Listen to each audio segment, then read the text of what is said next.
many gone, disappeared. They never checked out. The sound of rustling paper cut through the air, faint but deliberate. At first, I thought it was just the wind, but then it came again, sharper, like someone had brushed against a stack of old newspapers. I glanced over my shoulder. Empty. The room was still, save for the flickering light above me. It was my second night on the job, working as a night clerk at an old, seemingly abandoned hotel. I was alone, or so I thought. The room was dark, the corridors stretching on endlessly outside my tiny office. The air smelled stale, like dust and something else. Something wrong. The warning from the previous night still echoed in my mind. The cryptic words of the old man who had handed me the keys. Don't stay after midnight.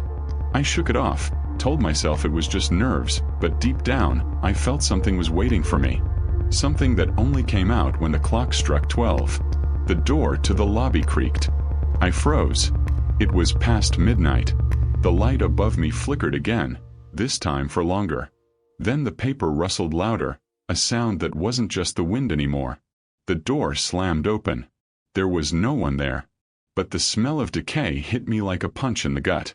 The hotel was old, maybe older than the small town it sat in. Its faded sign swayed gently in the wind, squeaking, almost like it was trying to warn anyone who passed by. The Maplewood Inn, it read, in peeling letters that seemed to protest their own existence. I'd seen it before on my drive to the small, almost forgotten town, but now, as I stood at the entrance, the place felt far more sinister than it ever had in passing. I was supposed to be just another stop in my life, a temporary job until I figured out what came next.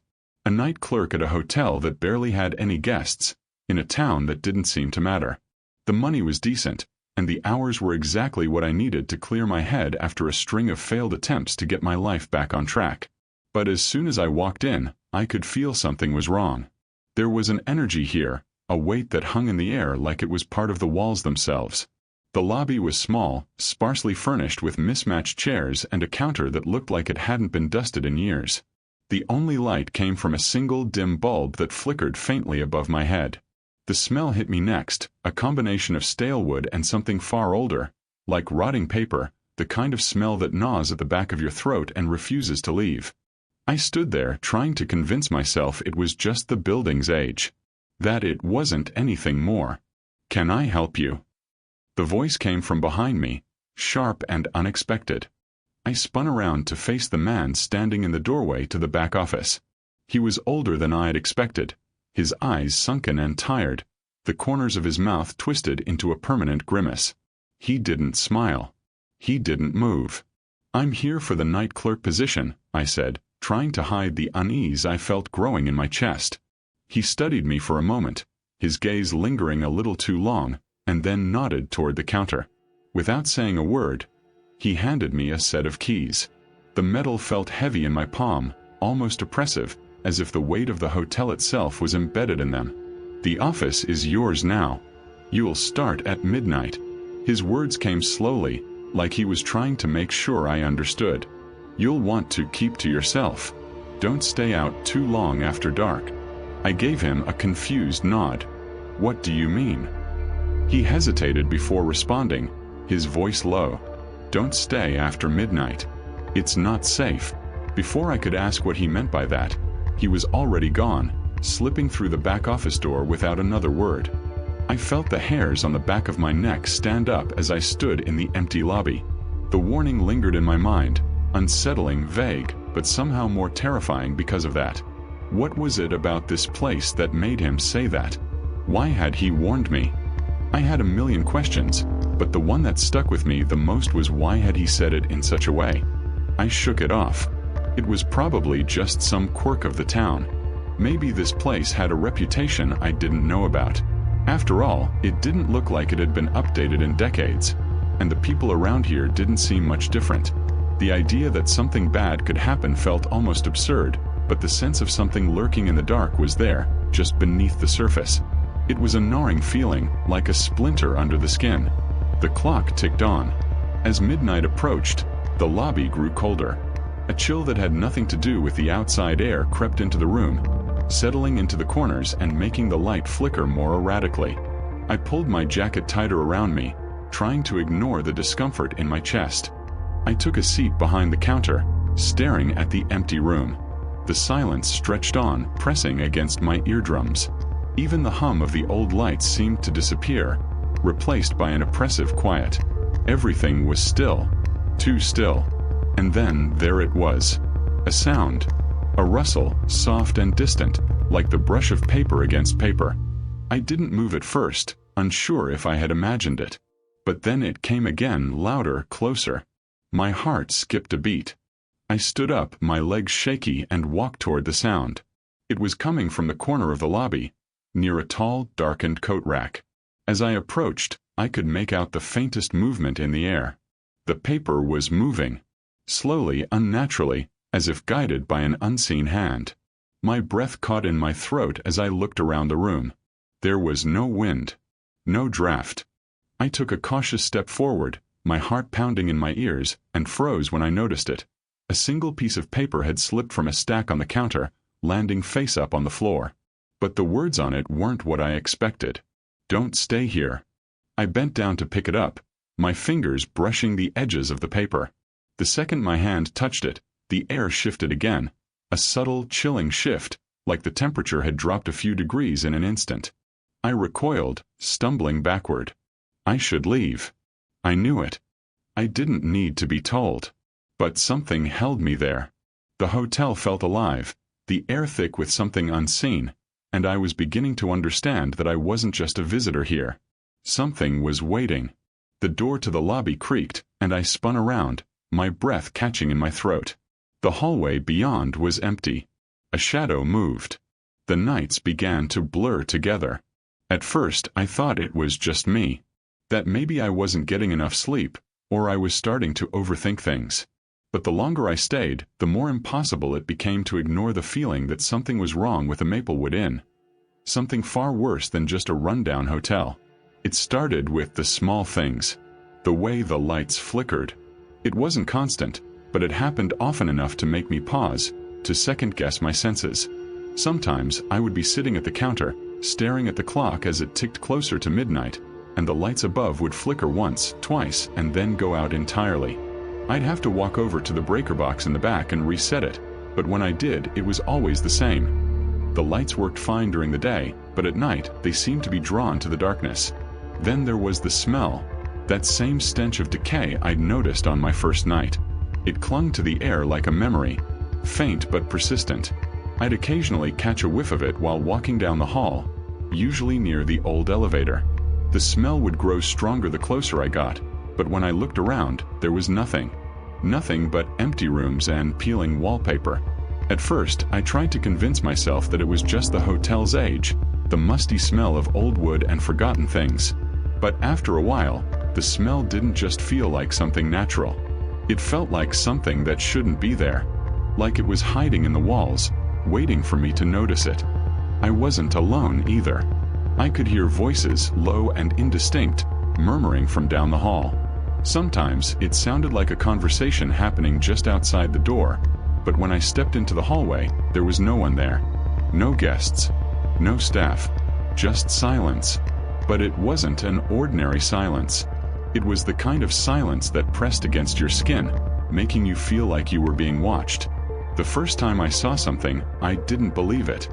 I was walking past the lobby one evening, the hotel's strange stillness weighing down on me, when I caught a glimpse of movement out of the corner of my eye. At first, I thought it was a trick of the light, a shadow cast by the low-hanging bulb above the door. But when I turned to look directly at it, I saw her. A woman, dressed in white, standing at the far end of the lobby.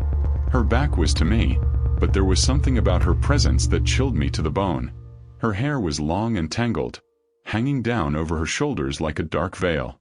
She stood there perfectly still, unmoving, like she was waiting for something.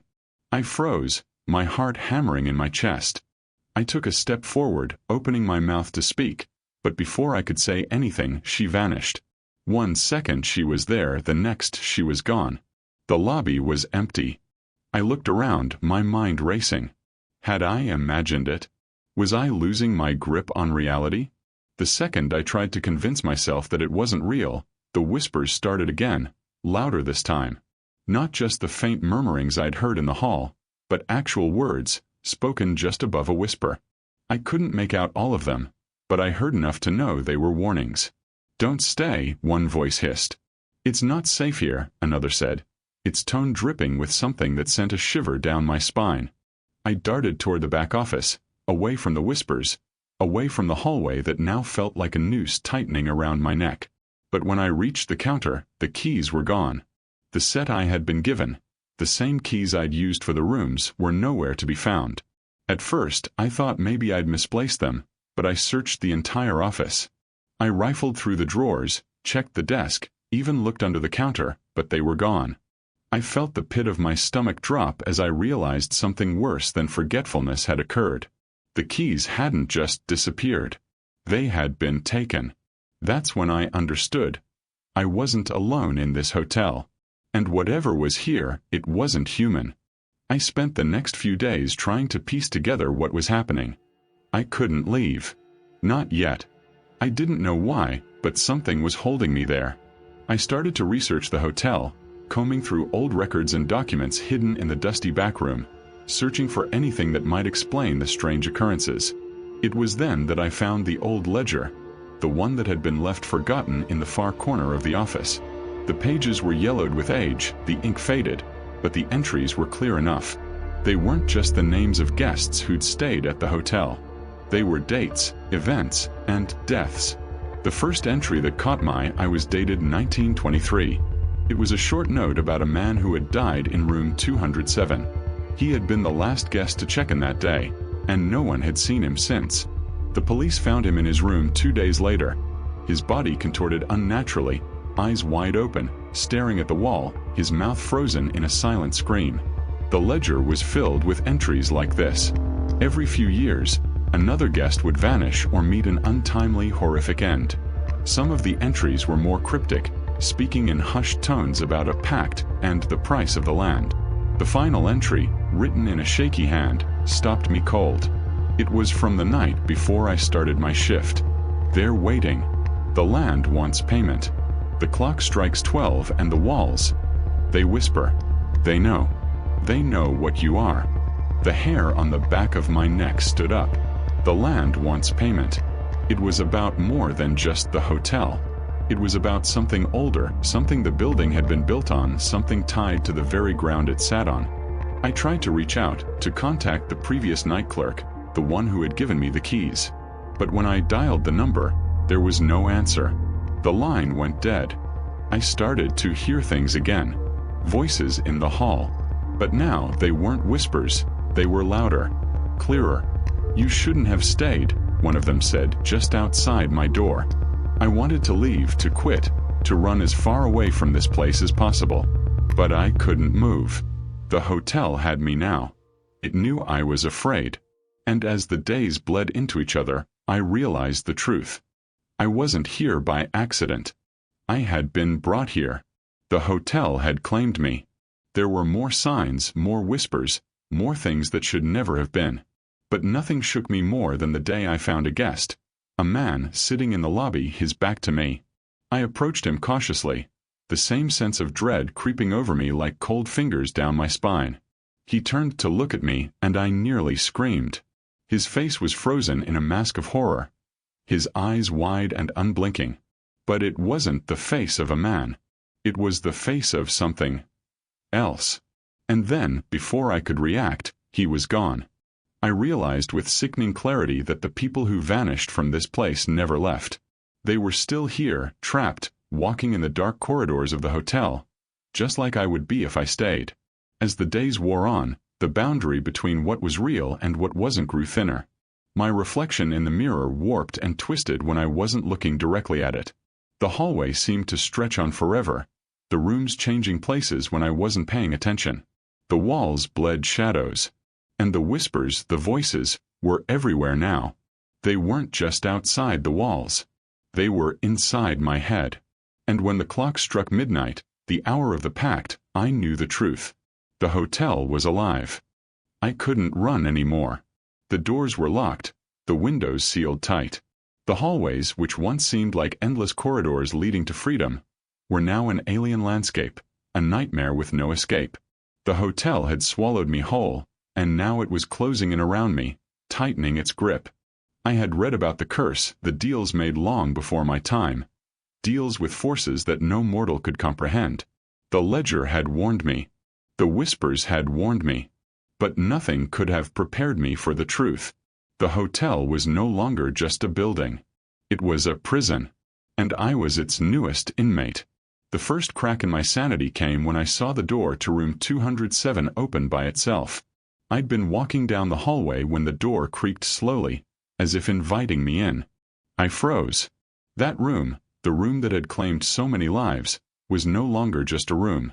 It had become a waiting ground for the cursed souls who'd never left. I knew what it meant for the door to open. I knew what waited inside. And yet, despite the terror that gripped my chest, I moved toward it. I stepped over the threshold, the air inside cold, sharp, and suffocating. It was a room frozen in time, preserved in a state of death. The walls were stained, the carpet threadbare and worn down to the bare floorboards. But it wasn't the room's decay that held my gaze. It was the figures.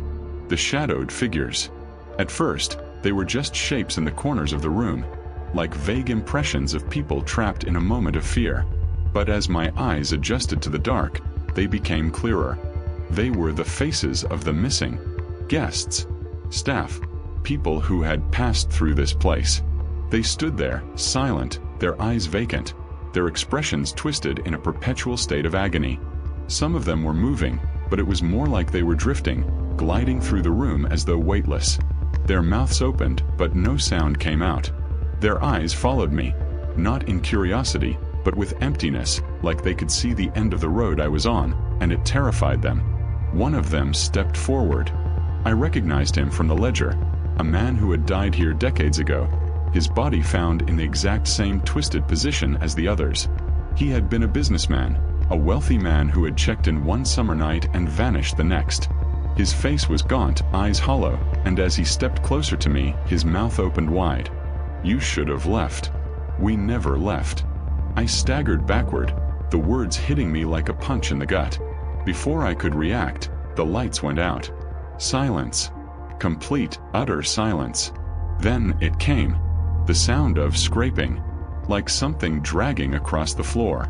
Slowly, deliberately. Closer. I couldn't see, couldn't breathe. It was as though the very walls were closing in, their heavy breath suffocating me. The shadows crept forward, and I could feel them, moving like an invisible hand brushing across my skin, pulling me toward them. The door slammed shut behind me, trapping me inside. I wasn't alone. The room grew colder, unbearable. I could see my breath now, frozen in the air, curling like smoke. There were figures in the shadows, moving toward me. I backed into a corner, eyes wide with panic, heart pounding in my chest.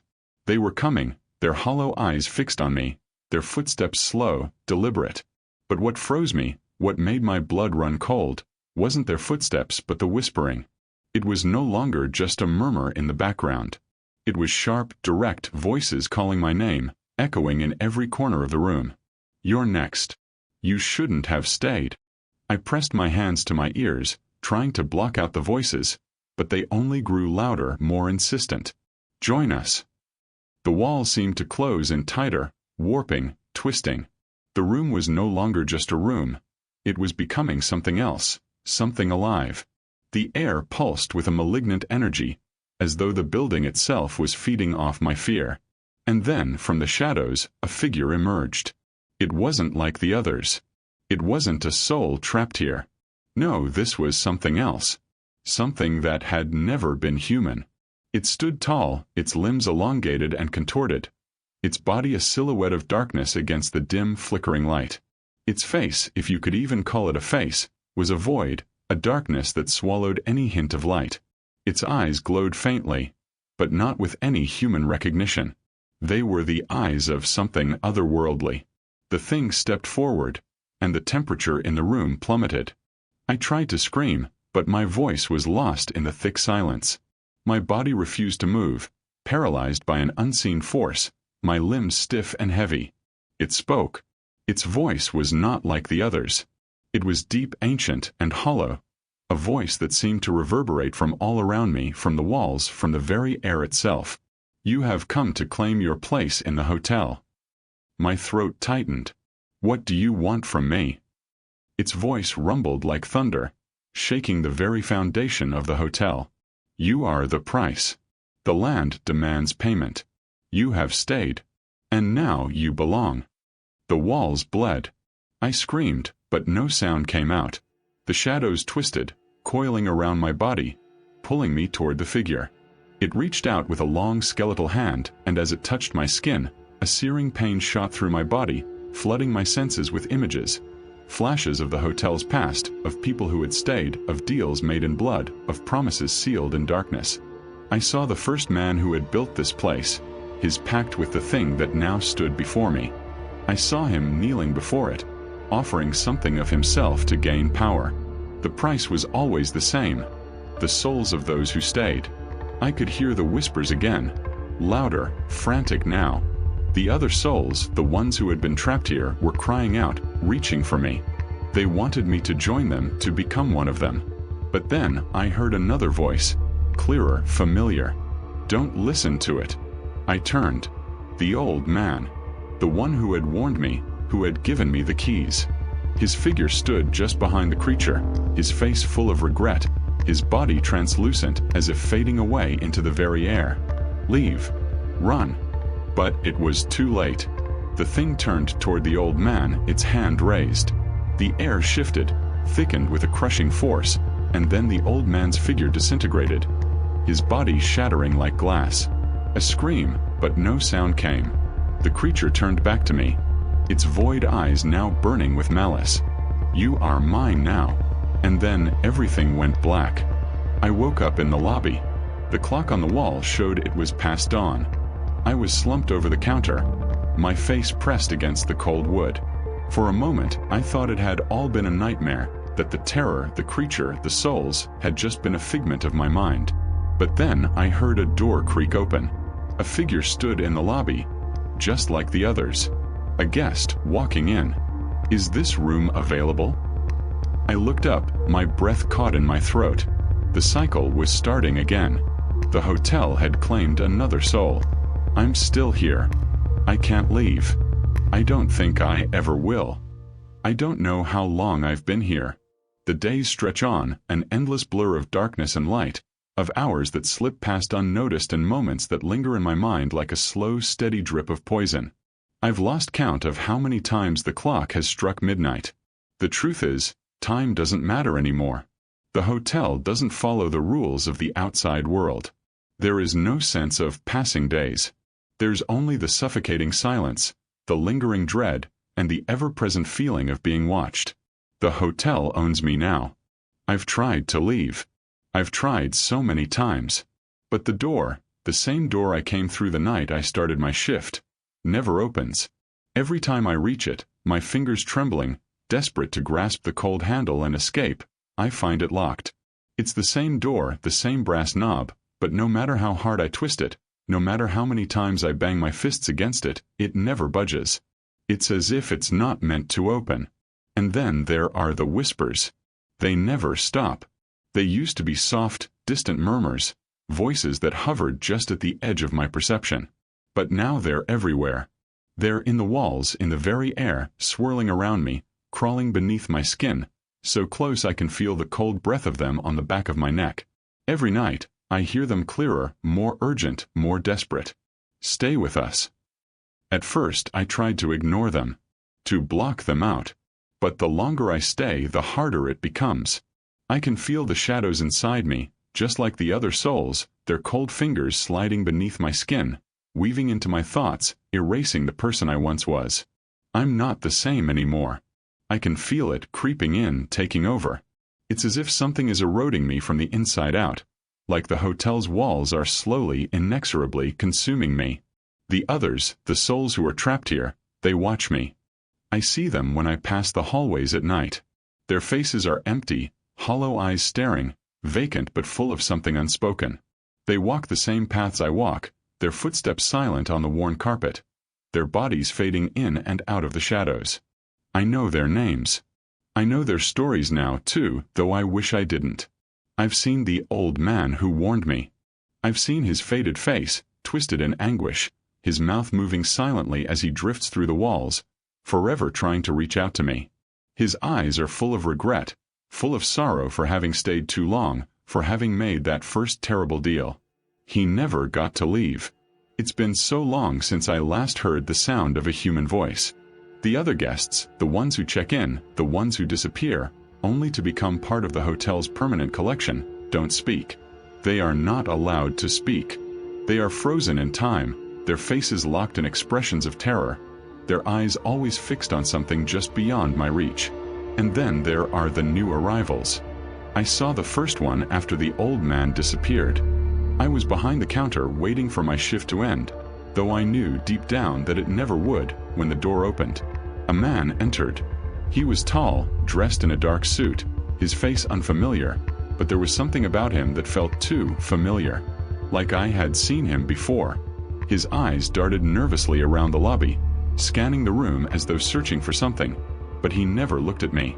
He was too scared to look at me. I could feel him, though. I could feel the weight of his fear, the same fear that had crushed me the first time I'd walked in here. He stepped to the counter, slowly, cautiously, and in a voice barely above a whisper, he asked, "Is the room available?" I nodded. My throat was dry, my mouth full of dust and silence. There was no answer I could give. The hotel already had him, just like it had me. But the thing that twisted my stomach, the thing that made me want to run and scream until my throat bled, was the way he looked at me. His eyes wide and terrified, locked onto mine for just a moment. And in that instant I saw it. He knew. He knew what I had become. He knew what I was turning into. And then, just like that, he was gone. I've been here so long that I've stopped counting the days, stopped counting the people. I don't even remember what it feels like to breathe fresh air, to feel the sun on my skin. The light in this place is always dim, always tainted by the weight of the hotel's curse. I've forgotten what it means to be alive. I've tried everything to escape. I've broken the windows. I've torn at the walls with my bare hands, clawing through the rot and decay, but nothing changes. The hotel has me. The hotel owns me. And I know now with sickening certainty that I'll never leave. I've seen the others, the ones who came before me, in the mirrors. Their faces are warped now, like reflections of ghosts, flickering at the edges of my vision. I see them in the glass of the elevator, in the cracked windows, in the faint reflections in the brass doorknobs. They're always there, staring at me, trapped in the same hell I'm now part of. I don't speak to them anymore. What would I say? We've all lost the ability to communicate, to connect. We are nothing now but shadows, echoes of who we once were. And every night when the clock strikes midnight, I hear the whispers. You're one of us now. The door to the lobby opens again. A woman enters, her face pale, her hair tangled, her hands trembling. She's young, younger than I was when I first arrived. She walks toward the counter, eyes wide with panic, a thin thread of hope in her chest. She looks at me but doesn't speak. She doesn't have to. I know what she's feeling. I know what she's thinking. She believes she can escape. She believes the hotel will let her go, just like I did. But it won't. She takes a step closer, and I can see it in her eyes. The fear, the confusion, the doubt. She doesn't understand yet. I do. I don't know if it's because I've been here longer, or if the hotel has changed me, but when I look at her now, I don't feel the same panic I once did. There's no more fighting it. There's no more hope. The hotel has swallowed me whole, and now there's nothing left. And yet, as I stand there behind the counter, I feel the creeping pull of something familiar. The whispers are louder now, swirling around us both. The woman glances at me again, her eyes full of silent questions. She's already beginning to understand. But it's too late. I take a step toward her, and as I do, the shadows on the walls stretch, reaching for her. I can feel them too. I'm no longer just a witness. I'm part of the darkness. And when she opens her mouth to speak, to beg for an answer, I find myself smiling, though I don't know why. It's not a smile of comfort. It's the smile of someone who knows the truth. We are all the same now. I reach out to her, and I feel the air thicken with the weight of the curse, with the weight of the hotel's endless hunger. Her voice falters, and for the first time I hear it clearly. Please, help me. But all I can do is watch as she, too, becomes part of the hotel, a permanent fixture in this never-ending nightmare. And so it begins again. The hotel waits, its hunger never sated, its walls ever hungry for new souls to claim. I am one of them now. I will never leave. None of us will.